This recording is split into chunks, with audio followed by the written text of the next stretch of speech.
Hey, welcome to Rednecks on Comics. I'm Black Hammer. I'm joined today with a special guest, Kevin Hawken.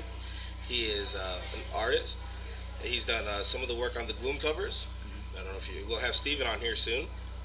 And Kevin, what got you started in art, bro? Um, Man, since like 4 or 5, I can remember, 4 or 5 years old, I can remember watching stuff on TV and like sitting there with a piece of paper and like trying to draw what I'm seeing on TV as those images go by.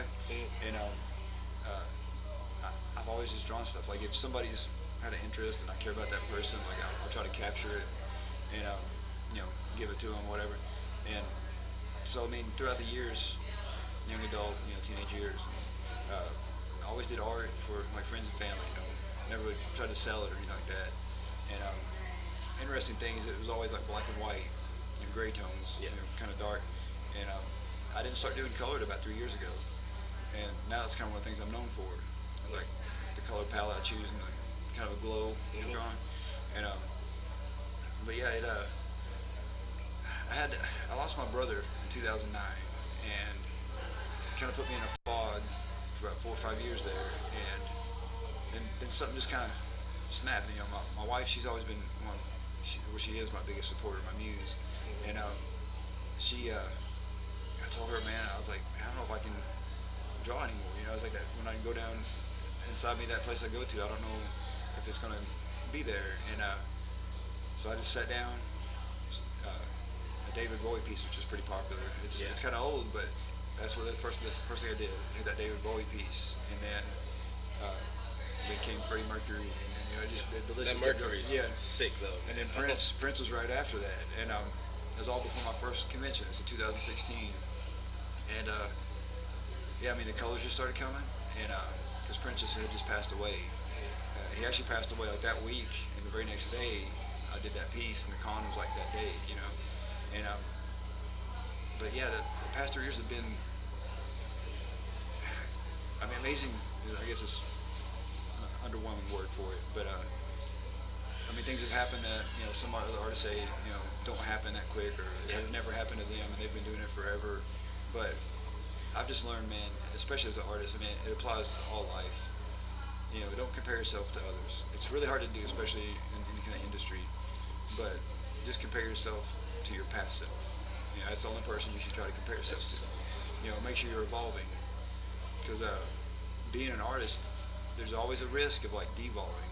mm-hmm. If you neglect it, the passion will still be there. But say you hadn't hit it in a few years, and you go back to it again, you're like wondering why you're not doing what you were doing. Yeah. You got to keep it sharp. Yeah, because I play guitar, so I understand that. Oh yeah, You don't practice, you don't get. right. You can lose it. Yeah, I played guitar for a little bit, and I taught my brother, and he was a phenomenal guitarist. So yeah, I know that. Yeah, man, you gotta stick with it. Yeah, But like you said, you do great work. I took because like I bought Ozog off you Yeah. on a white wall, which is already hanging up in the man cave. Right, Like cool. as soon as I got home, he went on the wall, right, and gotten him sent. I'm actually sending him off the frame. He's like blue tape to the wall right, Right. now, but he's going to get framed along with my Albert Morales piece that I bought and my Right. Joker piece I bought off you yesterday. cool. And I mean the color, just you said you did color 3 years ago when you started, but it is phenomenal.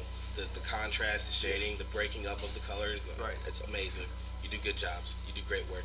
I mean, I'm new to the scene. Mhm. I'm not a rookie. What I mean? Yeah. I've studied and been observing. I mean, that's what artists do. You observe and you try to capture. And it's just a reflection of what you see. Yeah. Well, I mean, I wish I could see what you see because that's fantastic. I was like, I can look at a piece of paper and I see lines or Right. something. Yeah. So truly is an artist a gift.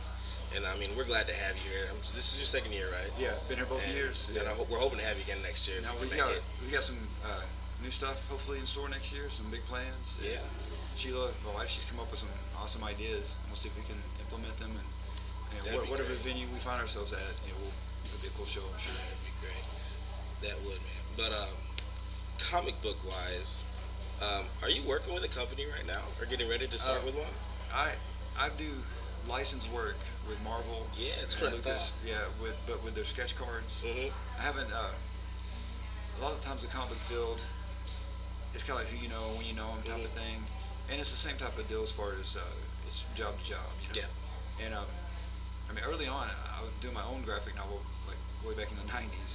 It's still in the back burner, and it's a pretty cool story, but I'll have to. It's a lot of work, doing the interior pages. Oh yeah. Like I said, I have done novel covers, and those are really cool. Uh, the license work is like I'm currently working on with Upper Deck and Marvel the 80th anniversary sketch card set, and I'm not sure when that's going to be released. I just know what my deadline is. But I'm not sure. That's like the trading cards. Yeah. You know, and I'll do the artist cards. It gets put in the decks and goes worldwide. I've done work for Xenoscope on the Grimm Fairy Tales, Star Wars: The Last Jedi, and Solo. And That's what's up. so I think I've done about 6 sets in the past 3 years. You did the cover on the Vine is on Fire for Steven Simonis. Vine on Fire. If Yeah, y'all haven't read that book, yeah. pick it up. That has some interior art as well. Yeah, yeah. this does. I really liked that book. It's really good. But man, I love having you. We love having you here. I've loved getting to talk to you and getting to meet you guys. Your wife is awesome. She's Right. funny. She cracks me up. Yeah.